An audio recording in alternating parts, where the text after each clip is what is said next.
Good morning, children. We have been looking at the words of Paul at the end of his life, in which he says, I have finished. Come on, you tell me. What does he say? I have? Oh good, I have fought the good fight. I have finished the race and I have kept the faith. Very good. 3 things he says. Now these are good words. These are good words for a good finish. Now you may think that this is only for a finish when you are going to finish your life, like someone like me, old and with white hair. Well, at the end of my life I can say that. But you know, these are also good words for finish, for any part of your life, for any chapter of your life, for any class that you are in, that you can say at the end of that year, I have finished this race of this year, 2014. I have finished this race of this class 7. Or class 12, I have finished the race of my schooling, I have finished the race of my college, I have finished the race of my career. So, for any finish, these are good words to finish well. Okay, we started looking at the third part of Paul's statement in which he says, I have kept the faith. And last time I shared with you what faith is. Faith is 2 things. Faith is the substance of things hoped for and the evidence of things not seen. Now, try and understand. What are the things hoped for? What do you hope for? Okay? You hope for a good future. You hope for a good family, you hope for a good career, you hope for peace, you hope for joy, you hope for happiness in your life. Am I right? It says faith is the substance of things hoped for. Now what is substance? We know substance is whatever something is made of. This is solid, this is substance. And faith is the substance of things we are hoping for which have still not happened in life. And the second thing he says is, it is the evidence of things not seen. Tell me things which are there but you don't see. Apart from air, which everybody says. Okay? What are things which are there but you can't see them? Love. Your parents' love is something which is there, but you can't see it, isn't it? Am I right? Yes? So, faith is the evidence of the things not seen. How do we keep faith? We started to look at chapter 11 of Hebrew, which is called the chapter of faith. And we saw the story of one person. Who remembers the name of that person? Yeah?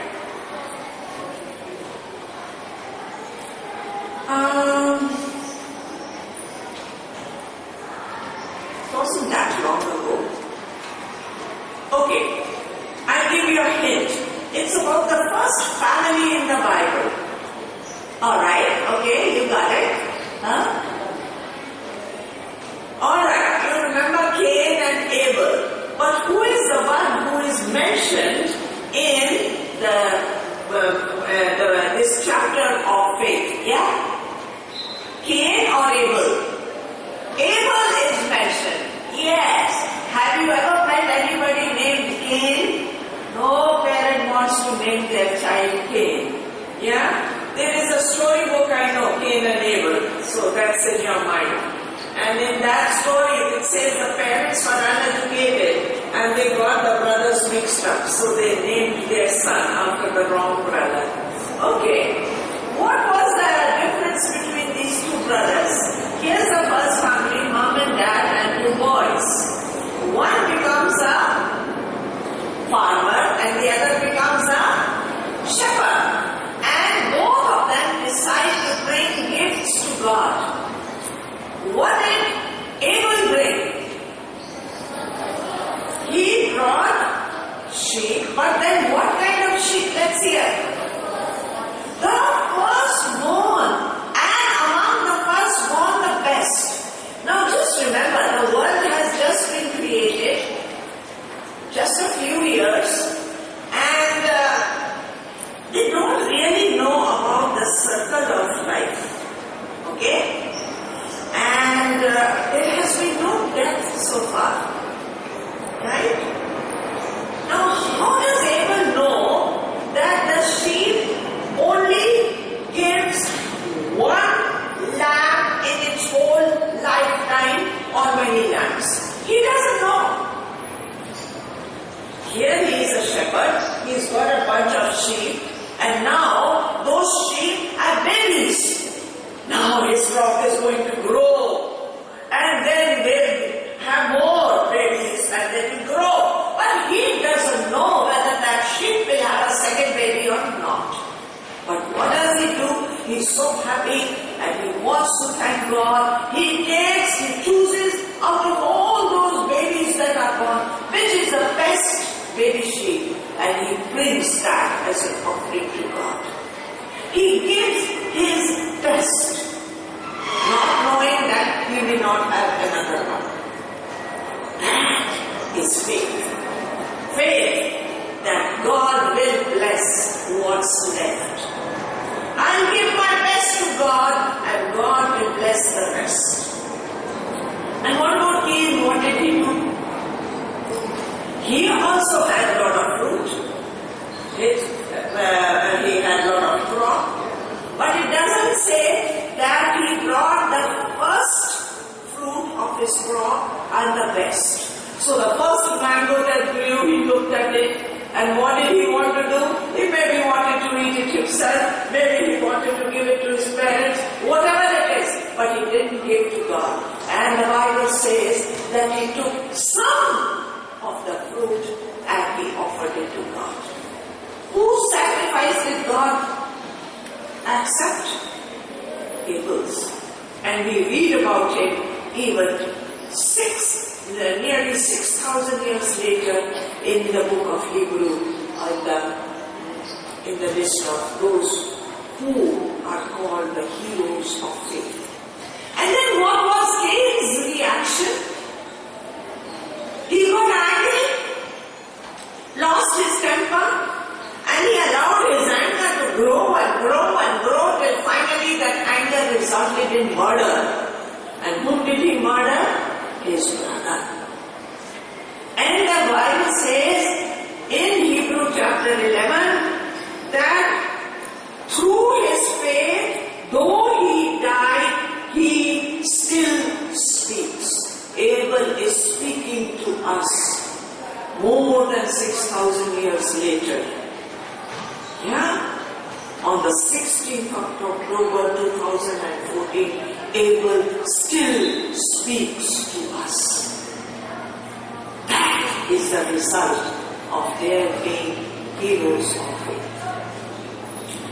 We read about the second person in this list now. Today I am going to take with you the second person. It says, by faith, Enoch was taken up so that he should not see death.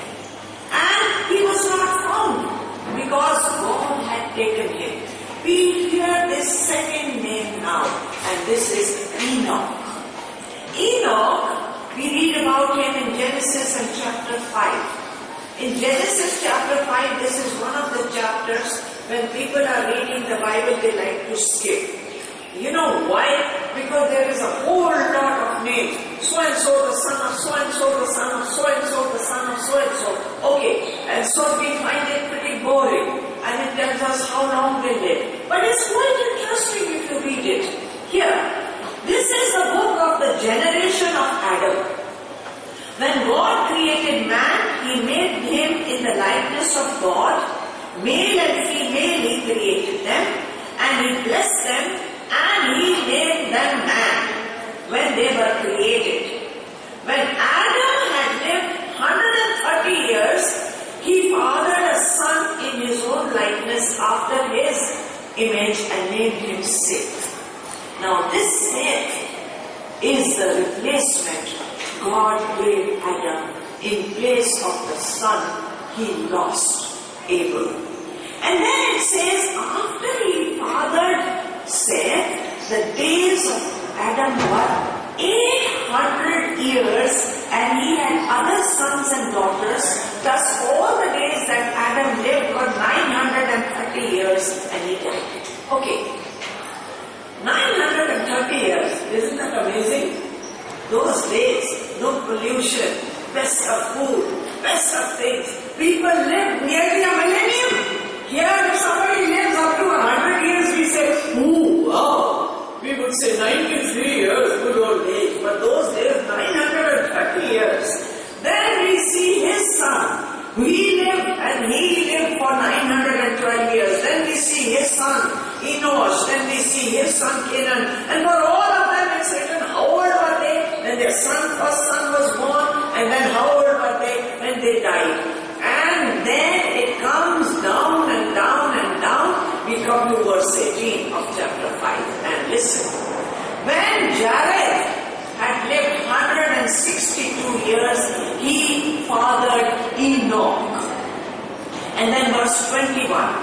When Enoch had lived 65 years, he had his baby sooner. So now they are having their children at a younger age. Okay. When Enoch had lived 65 years, he fathered Methuselah. And now this is the important verse 22. Enoch walked with God after he fathered Methuselah 300 years and had other sons and daughters. Thus all the days of Enoch were 365 years. Enoch walked with God, and he was not, for God took him. Here's a very strange thing. Enoch was not, for God took him. 365 years altogether. He was pretty young compared to his forefathers who died at the age of 900 plus. He was like a bacha, 365 years only. But you know, he didn't die.